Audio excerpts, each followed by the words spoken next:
All right, and then it's recording. Perfect. All right. Hi, everyone. Thank you for joining us a little early today. We're going to get started here in about 3 minutes or so. But for those of you that have joined us already, let us know where you're from or where you're located and what company you work for. That would be wonderful. We'd love to hear from you. Well, welcome.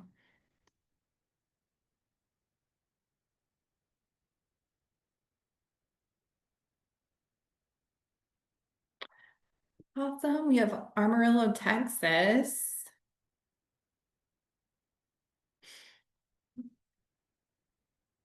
Anyone else? Let us New know. Oh, York. New Wow. York with FedEx. Love it. I know we had quite a few FedEx individuals joining us today. New York sounds like a fun place. I've always wanted to go there and visit. That's on my bucket list. Yeah, it's definitely bucket list. Yes, you haven't been there either. No, Yeah, I have not. I always say I'm going to get there, but life. I know. Yes, agreed. And I feel like it would be super fun to go during like the holiday season. I think Yes, that would be completely. so fun. So, Yes.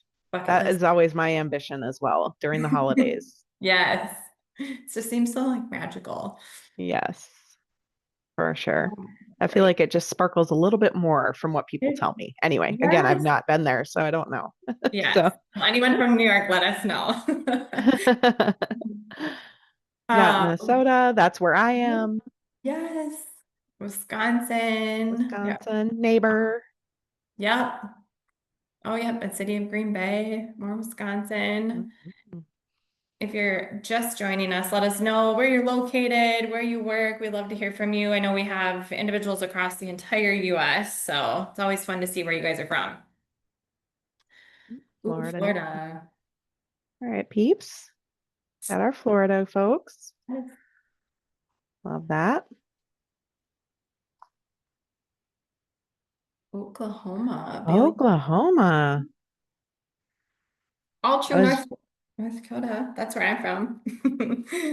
I this past summer my son plays travel club baseball in the summer outside of high school, and we went down to Joplin, Missouri, which is kind of on the border of all of like Oklahoma and all of that. So it was very Yes. close. I was like literally right on the border Here. of all of Yeah. these states. So That's neat. So did you try to hit all of them while you were down there, at least to like be in yeah, like we went to the 3 points, I think it's what it was called, if I remembering correctly, where you had the three states intersecting, kind of like the 4 points out in like the Arizona, yeah. Nevada area. But this Yeah. one was the three states that were connected. So we did that and some waterfalls and a Oh, bunch of stuff. We did the murals in Joplin. If you're familiar with Joplin, I think it was 2012. They had that big tornado that was just devastating down there. And so, like, the whole city and town was just wiped out. And they had a bunch of their downtown area has just a bunch of murals and all of these great things, and it's really cool, and it's on part of Route 66 too, so it had this huge mm, mural of Route 66, which was amazing. So it was really fun.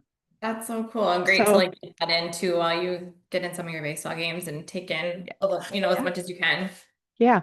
Well, we were down lower Midwest, so I was like, when we drove, so here I am up in Minnesota, and I'm like, we're closer to Texas. We can get to Texas Yeah.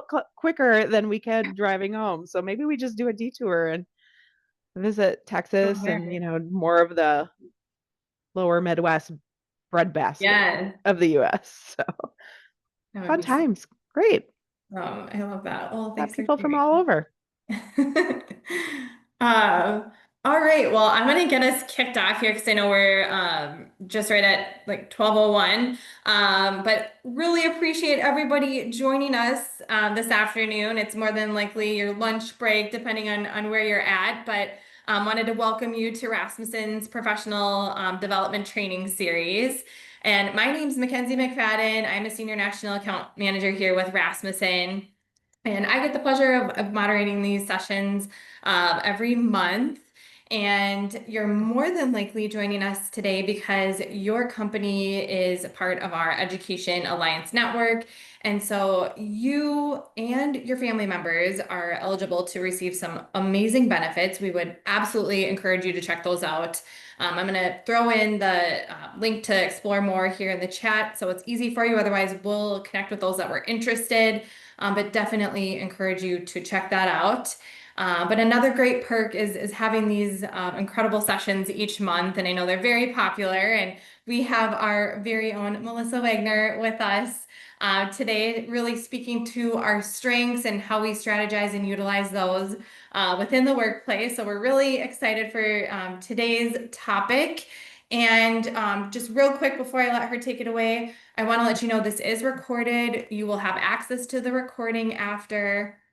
We'll also send out the slide deck and a certificate of participation. So again, just appreciate you all joining us, being here today, and I'm going to let Melissa take it away. Beautiful. Thanks, Mackenzie. And thanks, everybody, Mackenzie and team, for allowing me to join and present. Um, Love talking a little bit about career professional development. My name is Melissa Wagner. I'm a career services manager here at Rasmussen University. I've been with the university for 14 years, mostly in the career services capacity.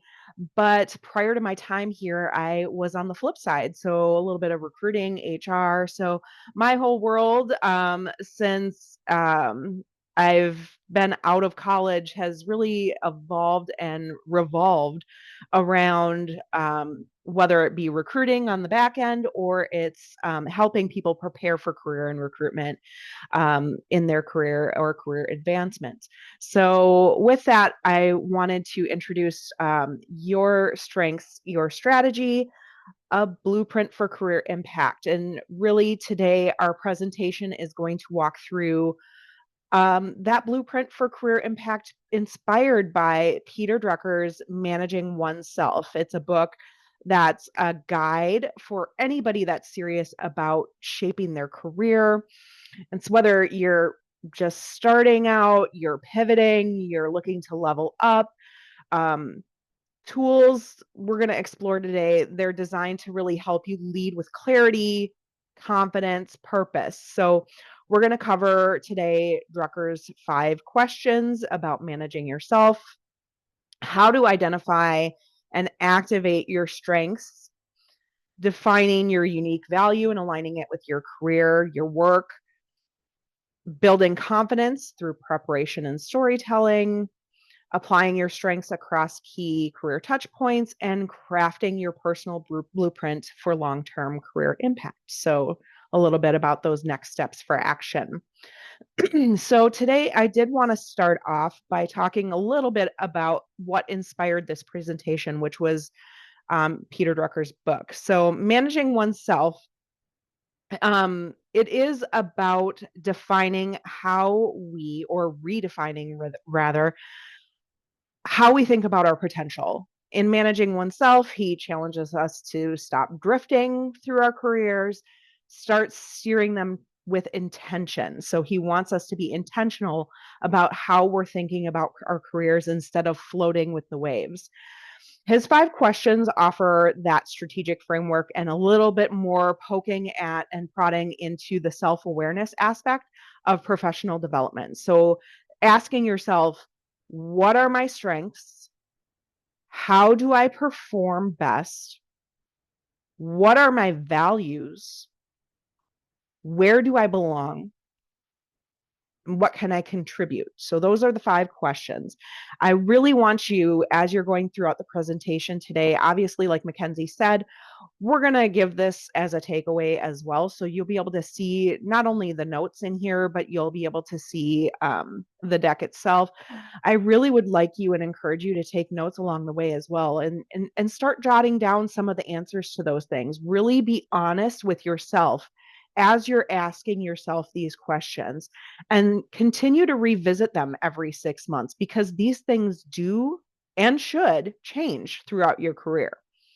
They're not philosophical, they're practical. And with that clarity and direction, you can really start to understand your unique value and stop chasing roles and start shaping them for yourself. So, your strengths are your superpower. In today's workplace, knowing your job isn't enough. You need to know your value. And working from your strengths makes you more productive, it makes you more engaged, it makes you more resilient. It helps you really adapt, collaborate, and make smarter decisions when it comes to your career and your day to day work life. The better you know your strengths, the bigger your impact. So, thinking back, when you want to dissect what are my strengths, you really want to think back to a time when you felt like you were in the zone or you were really inspired, whether it's school, work, you were likely using a strength. So, putting together your strengths, I would encourage you to start a strengths journal to track moments when you feel energized, when you feel proud, when you feel very inspired. Take a strengths assessment to identify what sets you apart. They're all over the place. There are a variety of them out there. You can Google them, you can pay for them, you can do free ones. But really taking the time to identify who you are. And again, being really honest with your answers when you're taking these types of assessments. You're not trying to impress anybody. This is for you. So, really identifying what truly matters to you, what truly makes an impact for you personally as well as professionally. Where do you want to see yourself? Where do you want to grow? And reflect on that. Reflect on it weekly, monthly. I mentioned every 6 months or so. You do want to continue to take inventory and notice patterns. You want to, when you're looking at your journal, decide, I noticed I didn't really think this was a strength of mine, but it really seems to be, this is where I seem to be more productive. I need to make sure that I'm paying attention to that and bring that into my day to day work, and making sure that you're highlighting those as strengths when you're having conversations about your career, whether it's your current role, a role you're applying to, something, a promotion, etc. Employers want people who know what they bring to the table. They want, when they're hiring, whether it's a new job, whether it's a promotion, they look for that confidence. So ask yourself, what do I consistently do well, even under pressure or while learning something new? What energizes me most during my day? And that's where your career impact begins. So, defining your value is not just about listing your skills, it's about recognizing the unique impact you make. So, you want to start by reflecting, what tasks make you lose track of time? What do people consistently ask you for help with? I know for me, there are certain things in my role that coworkers, colleagues, other people from outside of my department, they do come to me as a go-to. And it's not about tooting your own horn where you are being overly, you know, outrageous. It's about acknowledging that, yeah, I do this well. I know what I'm talking about. And if somebody comes to ask me for help pretty consistently with that, that says something about what I do and how I do it. And then what feedback have you received that has stuck with you, both positively and negatively? It's okay when you receive feedback. So a lot of times we take it very badly when we hear things that we don't like. And it's really, I would encourage you and challenge you to consider how you can take that feedback and make it work for you to become a strength. It's always about improvement, especially when in the workplace. It is never about putting you or dragging you down. I'm not naive enough to think that there aren't those people out there that do that. But more often than not, when you receive feedback and you receive it constructively, it's important that we take it in the spirit in which it's intended. Your value just isn't about what you do, it's how you do it and why it matters. So start thinking about crafting a personal value statement. Use this simple formula. I bring your strength to this situation to achieve this particular outcome. This becomes your compass for decisions, self advocacy, staying aligned with what truly matters to you and what your strengths and core values are. So, aligning your strengths, knowing your strengths is powerful, but applying them, that's where the magic starts to happen, right? Asking yourself, are you using your strengths daily, occasionally? And you want to look for alignment in these three key areas in particular. In your tasks, do your daily responsibilities play to your strengths? Because that misalignment can lead and does lead to burnout. So alignment fuels that energy, that meaning. So some quick wins, reshaping one reoccurring task to better fit your strengths. So example, turn a solo work into a collaboration if it's possible. Pitch new projects that show your talents. Create a new workflow to help streamline a task. When you're thinking about your environment, does your workplace match your working style? Even top performers can struggle in mismatch environments. So ask yourself, do you thrive in structure, flexibility? Do you prefer quiet or do you prefer a collective buzz? Does your team's rhythm match yours?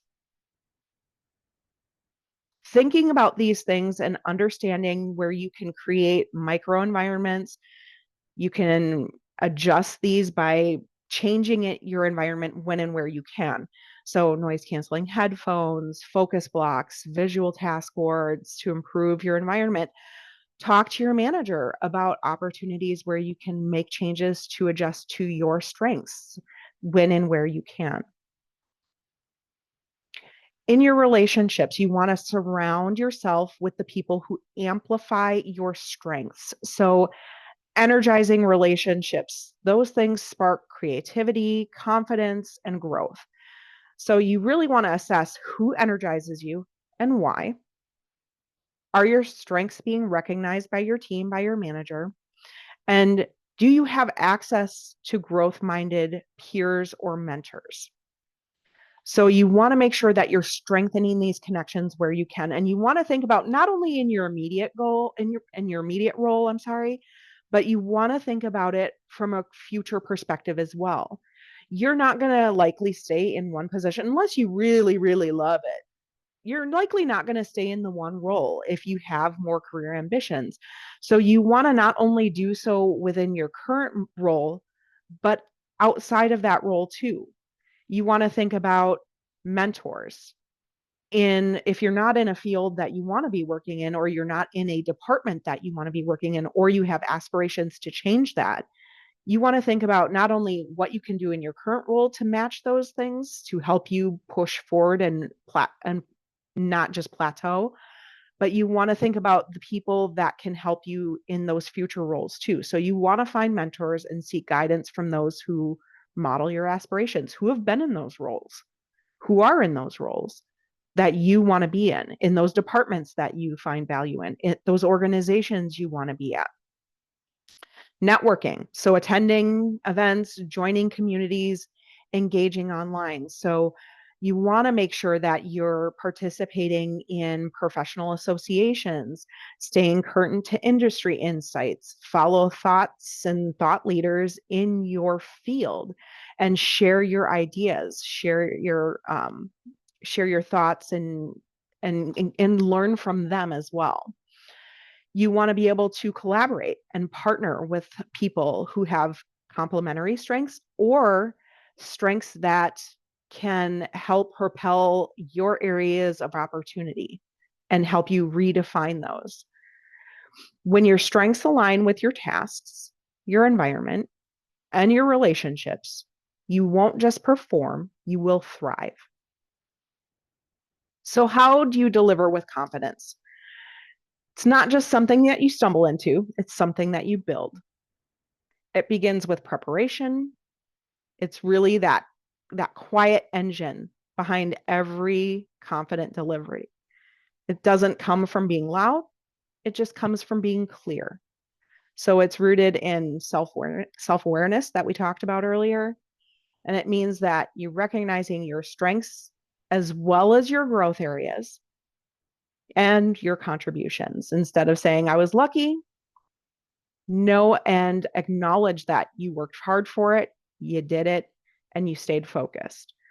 Language matters, and it shapes how we see ourselves and how others see us. So, confidence also grows when we ask, where can I improve? Growth areas aren't flaws, they're invitations to level up. And we need a growth mindset. It's not just a buzzword, it's a fuel for long term confidence. You cannot continue to advance if you don't look for areas of growth and opportunity. Storytelling is another powerful tool, whether you're in an interview, you're in a presentation, you are looking to advance in your career and looking for promotion. A lot like interviewing, when you may have heard of the STAR method, you want to think about the CAR method. And you want to think about when you're describing what you do on a day-to-day basis, or what you bring to the table, what your strengths are. You want to tell it in more of a story format. That's what engages people. And start thinking about what the challenge was, what was the situation, what action did you take using your strengths, and what was the result of that situation and those actions? What changed because of what you did and the strengths you brought? And this structure will make you impact tangible, it'll make it memorable, and above all, own your wins. It's not about downplay, you don't want to downplay your achievements. You want to acknowledge team efforts, of course, if you're a contributor in a larger team, but you don't want to erase your own role in it either.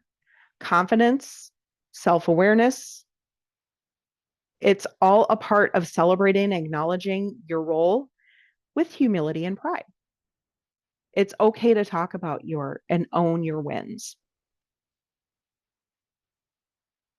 So how do we deliver with confidence? We know that. Where do we do this? How do we translate this? Now that you've reflected, you take inventory and you've identified your strengths, your skills, your confidence. Where do I channel all of this insight? And the answer is really anywhere you can. Here are the key areas that I think, again, this is far from a complete list, but these are some of the key top things that I would say you can apply it. So performance reviews, prepare clear examples of your impact, use that storytelling and highlight your contributions, and ask for feedback. Asking for feedback, it demonstrates growth, it demonstrates maturity when you're asking for, what can I do differently? How can I do something better to get to this next step? Advocating for promotion. So confidence means knowing when to speak up for your growth. Tracking your accomplishments, aligning them with your business goals, and scheduling a conversation with leadership, your manager first. Obviously, you don't want to overstep those bounds, and you don't want to wait to be noticed either, though. So take that into your own hands. Don't wait for it to happen to you. Use data, always, outcomes, and feedback to support your case. You don't want to go into it in a blind conversation. You do want to prepare how it is that you contributed, where that contribution mattered, and again, celebrating those wins. And then frame your ask around the impact. Here's how I've contributed and how I'm ready to do more. LinkedIn is another way. You can share achievements and lessons learned. You can update your headlines and summarize to reflect your strengths, to showcase how you contribute to the larger field in general, not just in your quiet little role. Use a confident, authentic voice in your posts and in any comments that you make on social media as well. Professional associations, we talked about networking before, but digging a little deeper into that, it's really important. Networking isn't only about a job search. It is about professional growth. It is about staying attuned to trends, themes outside of your organization, as well as inside your organization. So joining relevant groups and conversations, attending events, whether they're virtual, whether they're in person, making sure that you're engaged in those things is going to bring a lot more credibility to you in your industry. It can make you a little bit more visible. A lot of times when you talk about recruiting, it is a lot about passive recruiting as well. There's a lot of job openings out there, and oftentimes they can be filled outside of just applying online. So it's not only job search related though. It's all about gaining an edge and making yourself become a subject matter expert.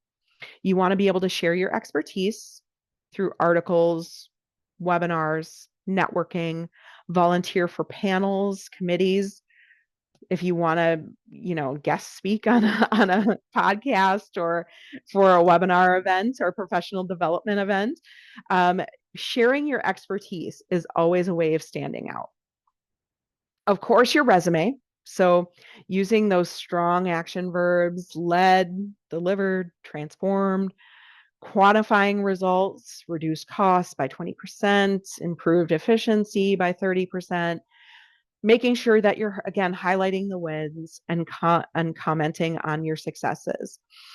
Tailoring your resume to highlight your strengths relevant to the industry and or role, and including a summary that clearly communicates your value. Portfolios in a lot of industries, they've gone a lot by the wayside. They're not actually tangible things that people have in a binder often anymore, although it's definitely something to help you stand out if you do go into an interview. But online portfolios, having a compilation of your work, and again, more industries utilize portfolios more than others, but it's really important that you be able to be able to share and showcase your work when and where you can. So it helps include context, outcomes, testimonials when you can include those things and you can actually show versus just say that you've done it. It really does make an impact.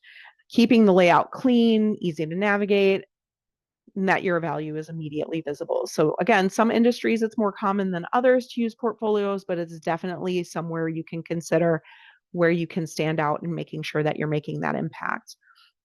And then of course, like we talked about interviews, we talked about the CAR method, STAR method, making sure that you're tailoring your stories specific to the role and being confident. You don't have to have an experience in order to showcase your value. You can bring in value from strengths that you've gained through education, through transferable skills, and it doesn't have to necessarily be specifically related to that field in order to make an impact in that field. So you can definitely have a here's what I bring to the table conversation, even when you think you don't have experience. You have more experience than you think you do. So your blueprint for career impact is dynamic. It grows with you. It's your compass for making decisions, setting meaningful goals, and confidently advocating for yourself in any environment.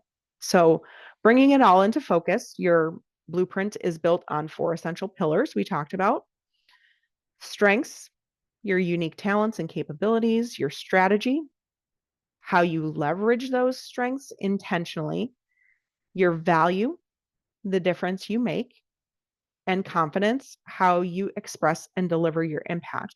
And that all comes with preparation. As you work through this process, ask yourself, what pillar needs my attention today? Whether you're launching your career, navigating a transition, looking for a promotion, searching for deeper purpose, this blueprint, it empowers you to move forward with clarity, purpose, and direction.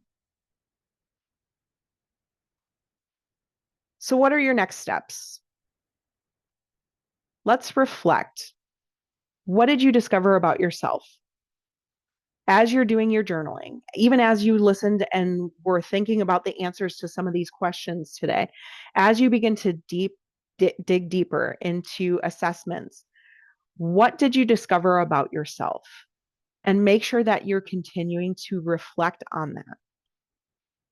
Define your value by writing a personal value statement. Try it out in conversations with mentors, colleagues, even on a resume. You want to align and choose one area where your strengths could better support your current role or your future goals, and focus on one thing at a time. A lot of people, when they're thinking about their career, and whether it's a job search or promotions, whatever stage you're at, they tend to get overwhelmed by the bigger picture. And it is really about the baby steps. You want to focus on one thing at a time. How can I get this at? How can I become better at this? I know these are my strengths. Then my intention the next time, this is my next goal. I want to be very intentional about this. So make sure that you're choosing specific areas where your strengths align, but also identifying those areas of opportunity so they can align for future growth as well. And then you want to act. You want to set goals, whether it's 30 days, whether it's 6 months. You want to be very intentional about where you're going and how you want to get there. A lot of times people don't commit it to paper, though. If you write it down, the more likely you will act on it and do it. If it's staring at you in the face every day, that's when you're going to start making intentional steps towards achieving those goals. What's one concrete step you're going to take toward that blueprint and put that into motion? And remember, career impact isn't measured by titles. It's defined by the clarity you bring, the value you create, and the growth you pursue. You already have what it takes to make your mark. So it's all up to you to take that next step. I want to thank you for your time today. We can definitely open it up to any questions that come in the chat. I have not really taken a peek at that yet, but I also welcome any opportunity if you have interest in connecting. I am on LinkedIn. I know that will share my LinkedIn profile in the chat as well.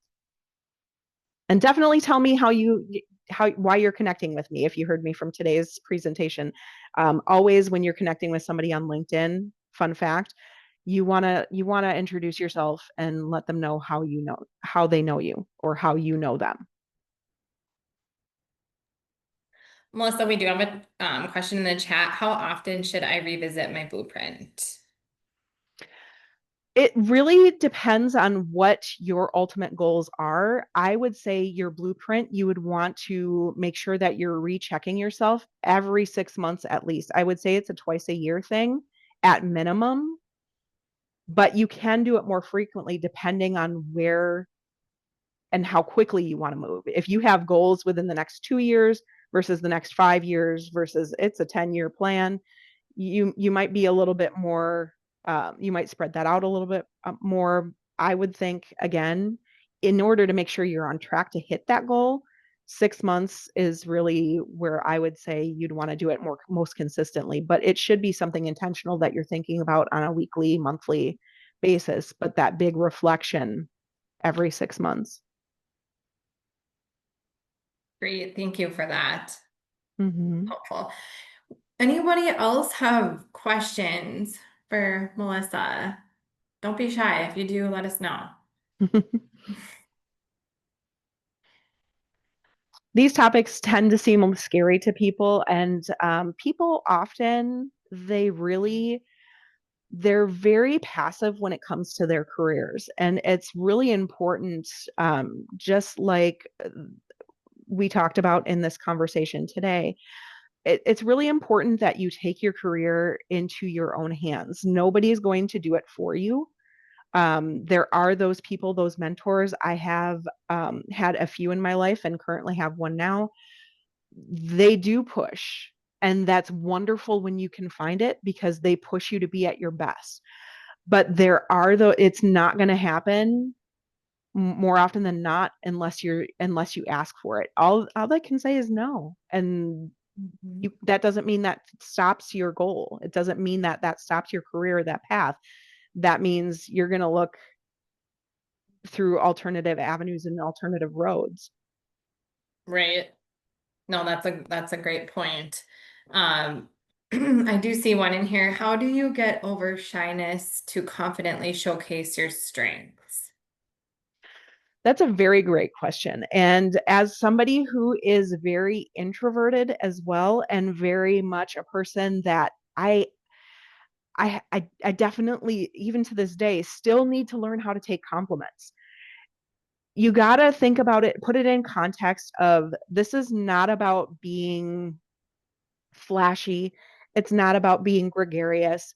And it's not about necessarily, it's not about lying either. This is about showing your value and getting over the idea that you haven't earned something, or that it's, forget I can't come up with the word. It's on the tip of my tongue. It's not being cocky to show your value and share with your employer, your manager. It's not cocky to say, I have been successful and this team is successful because of my contributions. And this is where I feel like I should be able to take my next step. This is where my strengths are.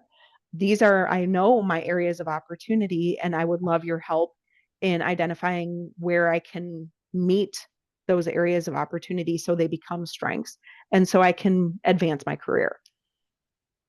It's hard to do. Like I said. Yes, especially for someone who isn't used to doing that or is more on the Hmm. reserved side, Yeah. especially at work. But Yeah.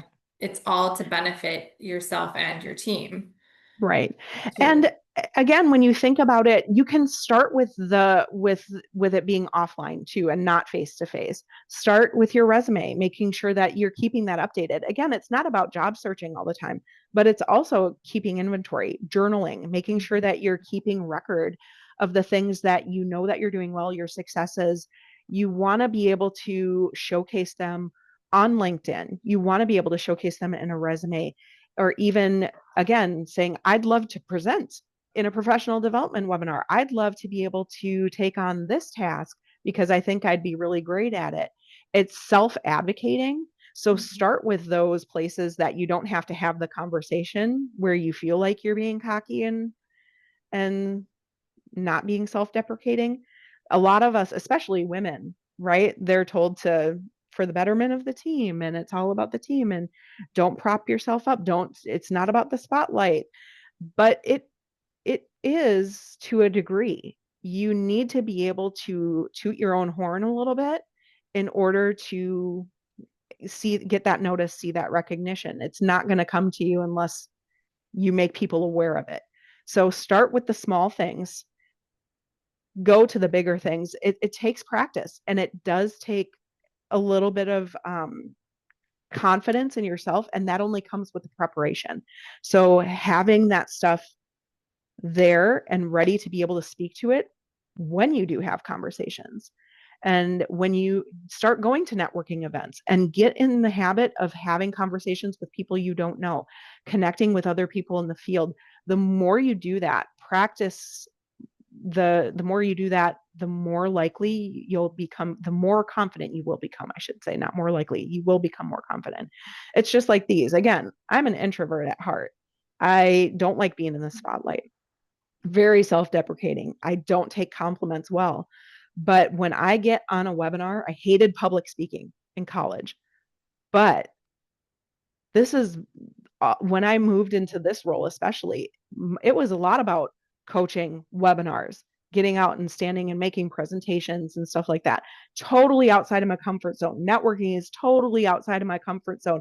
I'd rather be at my home, on my couch, with my popcorn, watching a video and taking in, because my energy comes from the silence. But my energy can also come, I've noticed, when I'm in these type of presentations and really talking about something that I love.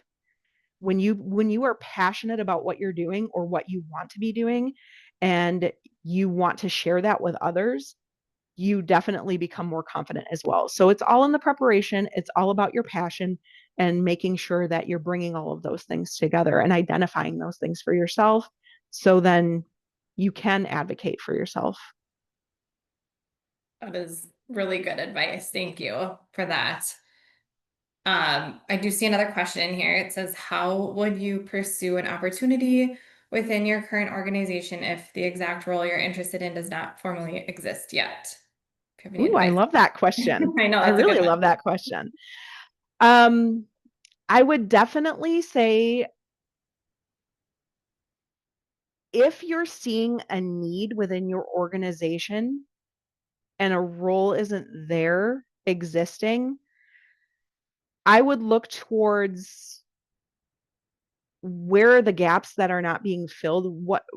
So when you look at organizations, whether it's a job you're applying to or whether it's internally, there are always things that employers are looking for in order to fulfill a mission or something that they have, whether it's an annual goals that they have for the organization at large, and where are their gaps? Where are they missing? Where are they missing?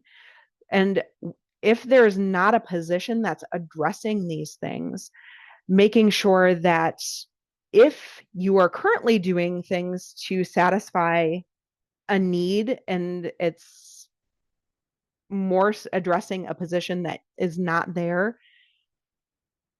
and you're kind of doing two roles at the same time, or if somebody else is, or if you see that, hey, so and so is doing this, so and so is doing this, so and so is doing this in order to fill this one need, I really think that having one position and having that conversation, definitely want to manage up, I guess, is where I'm coming along with that long-winded roundabout way of saying it.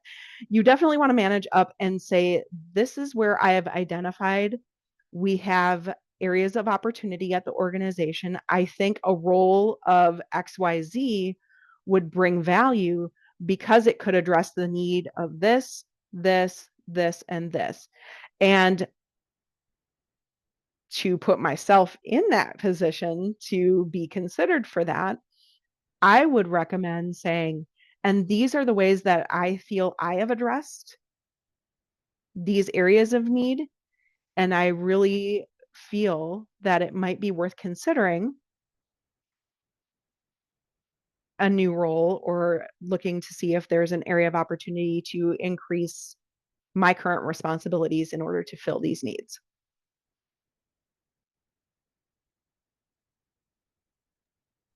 Thank you. Yes, hopefully that answered your question, Tiffany. I think that was great.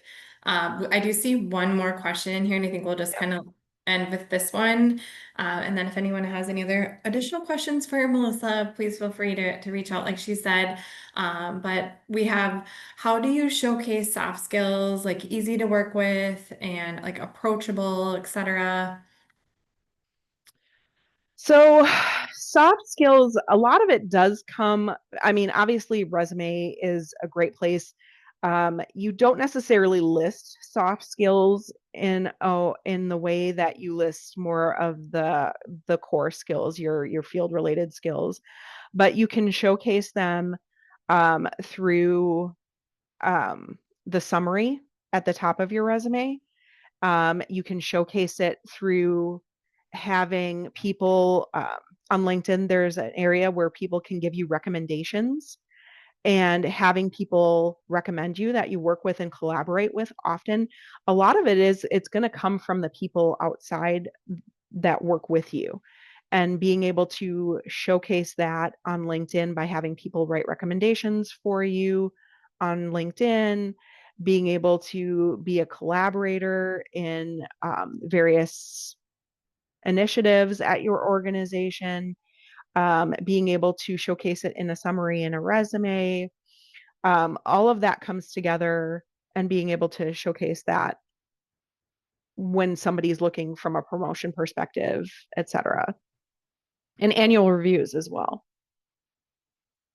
So being that go-to colleague for something.